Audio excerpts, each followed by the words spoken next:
Olá, eu sou a Keila Nossi e esse é o devocional diário da Primeira Igreja Batista de Belo Horizonte. Que prazer ter você conosco. Eu espero que você tenha agora um tempo de reflexão diante da palavra do Senhor, que você prepare o seu ambiente para que você possa ter paz e tranquilidade para ouvir realmente a voz do seu Deus, do Espírito Santo, e que seja um momento de reflexão, mas também de transformação, de encontro verdadeiro com o Pai. Que você aproveite para anotar aquilo que Deus tem a lhe dizer e que você espalhe essa notícia e esse devocional para todas as pessoas ao seu redor. Nós estamos aí no livro de Marcos e hoje nós vamos trabalhar um pouco sobre o capítulo 14. O capítulo 14, ele inicia-se com a conspiração dos líderes religiosos para prender Jesus e para matá-lo.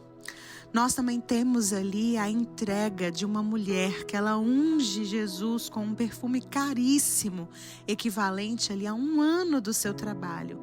Um ato de adoração sincero que, infelizmente, foi criticado por até alguns dos discípulos. Mas Jesus, ele defende essa mulher, ressaltando que ela fez uma boa obra e que, de certa forma, ela estava preparando o seu corpo para o sepultamento. Judas Iscariotes, em busca de lucro, decide trair Jesus, negociando ali com os líderes, os fariseus ali, os líderes religiosos daquela época. E durante a festa da Páscoa, Jesus então prepara os seus discípulos para a despedida do tempo dele ali na terra e institui a Santa Ceia, revelando que o pão ele representa o seu corpo e o vinho o seu sangue, simbolizando então uma nova aliança, uma aliança eterna com Jesus Cristo. Ele também prediz que um dos seus discípulos o trairá e isso causa um constrangimento, um alvoroço entre os discípulos, eles questionando quem iria fazer aquilo. Pedro reafirma ali veemente que ele estaria com Jesus até mesmo diante da morte e infelizmente ele é confrontado com uma dura realidade de que posteriormente ele viria negar Jesus. Após então a ceia, ele, Jesus e os seus discípulos vão ao Getsêmani, onde então Jesus está angustiado e ora fervorosamente, ensinando a importância novamente da vigilância e da oração. Ele é eventualmente preso após a traição de Judas e Jesus então é levado para o julgamento diante do Sinédrio, onde sofre ali acusações e humilhações. Aqui, gente, no capítulo 14, nós começamos a trilhar a via dolorosa com Jesus, né? Onde a gente vai começar a ver tudo que ele enfrentou, tudo que ele passou. E eu acho que a primeira reflexão que nós devemos ter é a consciência da honra, da reverência que a gente tem que dar a Deus por tudo que ele sofreu no nosso lugar. Eu queria te estimular que nos próximos capítulos, onde a gente vai acompanhar essa trajetória de Jesus até a cruz, você sempre mantivesse na sua mente que era para você vivenciar isso, né? Era para você estar a caminho da morte, era para você ter a condenação do pecado sobre a sua vida, mas Jesus Cristo assumiu o seu lugar. Cada passo dele em direção à cruz é um passo dado por amor a você, e nós precisamos trazer essa reflexão incessantemente sobre a nossa vida, sobre a nossa mente, para que a gente o honre, para que a gente seja grato e a gente o glorifique. Então aqui nós precisamos retomar primeiro ao ato dessa mulher. Que adoração autêntica que ela teve. Essa mulher, ela unge Jesus, nos lembrando da importância dessa adoração genuína, que não pode às vezes ser compreendida por todos, mas que é preciosa aos olhos de Deus. Ali os discípulos e até o leproso que estava recebendo Jesus em sua casa estava tão preocupado em fazer coisas para Jesus que não se lembraram de lavar os seus pés, que era um costume quando você chegava na casa de alguém para jantar. Depois de um dia andando ali naquelas ruas, a pessoa precisava se limpar, se purificar para estar à mesa. E essa mulher, ela fez uma uma entrega genuína, porque ela pegou o melhor que ela tinha, um perfume que ali alguns historiadores e estudiosos falam que era o dote para o casamento dela. A sua riqueza estava naquele frasco de perfume. Hoje, se nós quiséssemos quantificar isso, é você pegar o salário que você recebe e multiplicar então por 12, você vai ter ali a compreensão do valor que ela estava entregando. E muito mais do que entregar tudo que ela possuía de riqueza, ela entregou por completo. Ela não abriu o frasco de perfume e derramou algumas gotinhas, mas pelo contrário, ela quebrou o vaso de perfume e ela derramou tudo diante do Senhor, ungindo ali o seu pé. E aquilo também foi uma simbologia da preparação para o sepultamento de Cristo, né? Então isso é algo que nós precisamos trazer para o nosso coração. Será que hoje nós temos essa consciência do que Cristo fez por nós? E será que nós estamos dando a Ele uma adoração sincera, genuína, uma entrega total de tudo que temos, de tudo que possuímos, não só de coisas materiais, mas de mente, de coração? Isso é algo que nós precisamos considerar e também avaliar, porque logo em seguida nós temos a consequência da traição de Judas. Ele é um lembrete doloroso, mas muito relevante sobre a fragilidade que habita em nós. Nós precisamos cuidar do nosso coração para que a gente não venha permitir que o amor ao dinheiro, à idolatria de qualquer outra coisa venha assumir o lugar de Deus, de Cristo na centralidade da nossa vida. Judas estava andando diariamente com Jesus. Você consegue compreender isso? Ele olhava Jesus nos olhos, ele ouvia as suas palavras, ele testemunhou todos os milagres e mesmo assim o seu coração estava tão distante e ele foi capaz de trocar a vida eterna por 30 moedas de ouro.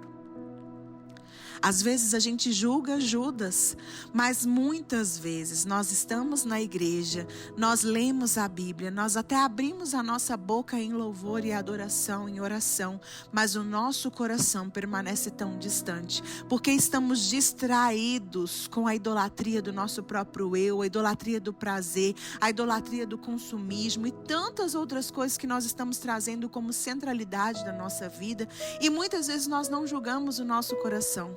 Porque muitos de nós estamos trocando às vezes a nossa vida eterna, não por 30 moedas de prata, mas por coisas muito mais supérfluas, que passam, que são passageiras. Então hoje nós precisamos avaliar o nosso coração, se a nossa adoração tem sido verdadeira e se nós não estamos traindo Jesus com a nossa hipocrisia, com a nossa falsidade, com a nossa mediocridade, com uma vida religiosa superficial. E precisamos então retomar uma postura de santidade e trazer a Santa Ceia para o nosso coração diariamente, porque a instituição da Santa Ceia destaca a centralidade de Cristo na nossa comunhão e na nossa adoração. Participar desse momento no domingo, na comunidade, na nossa igreja local, é um ato de lembrança e de celebração do sacrifício de Jesus. É dizer, olha Deus, eu abro mão do meu pecado, porque eu não quero viver uma vida separada do Senhor. Olha, eu estou aqui comendo simbolicamente do teu corpo, porque o Senhor repartiu a sua vida comigo. Olha, eu estou tomando aqui simbolicamente esse suco de uva, representando aqui o seu sangue, porque o Senhor me purificou e eu não quero, Deus, viver sem essa consciência diariamente no meu dia. Então, ao participar da Santa Ceia, nós renovamos o nosso compromisso com Deus, a nossa adoração, a nossa celebração pela vida que possuímos. E claro, com Jesus ali no Getsêmani, nós aprendemos que nós precisamos orar. Orar sem cessar, principalmente em tempos de crise. O Getsêmani é um exemplo de entrega de Jesus e busca de Deus no momento de mais tensão. Nós precisamos nos lembrar que em nossas lutas nós devemos buscar a Jesus Cristo com sinceridade e principalmente confiar na sua vontade. Jesus estava ali consciente do que ele ia viver, sabendo da separação que ele teria com o seu pai, e ele sabia aquilo o que iria lhe causar, e ele já estava em sofrimento, em dor, e ele ora e ele fala: Pai, se for possível, passa de mim esse cálice, mas que em tudo seja feita a tua vontade. Muitas vezes nós estamos em situações que nós falamos: Senhor, se for possível, passa isso, não nos permita viver, mas que acima de tudo seja feita a tua vontade. Você hoje tem a condição de fazer essa oração, de dizer: olha Deus, a minha vida está entregue, assim como aquele perfume, diante dos teus pés, e eu consagro tudo o que eu possuo, minha mente, meu coração, tudo, Senhor, diante do Senhor por inteiro. E eu não abro mão da comunhão que eu tenho com o Senhor, do relacionamento. Eu abro mão, sim, da idolatria, de tudo que pode estar me distraindo, do meu pecado. Eu quero tirar isso da minha vida, porque eu quero estar contigo. Eu quero, Senhor, celebrar a vida que o Senhor me deu. Por isso eu vou buscar ao Senhor incessantemente, diante da mais difícil luta, confiando de que o Senhor é o Deus que me deu a vitória na cruz.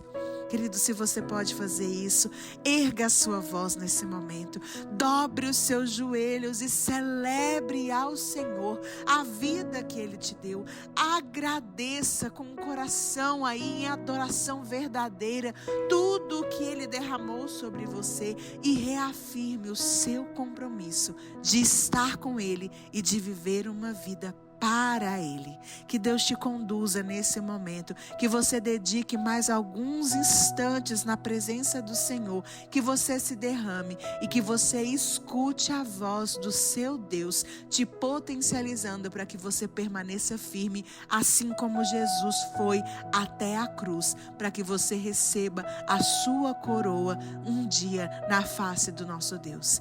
Essa é a minha oração por você nesse dia e esse é o meu abraço. Que Deus te abençoe.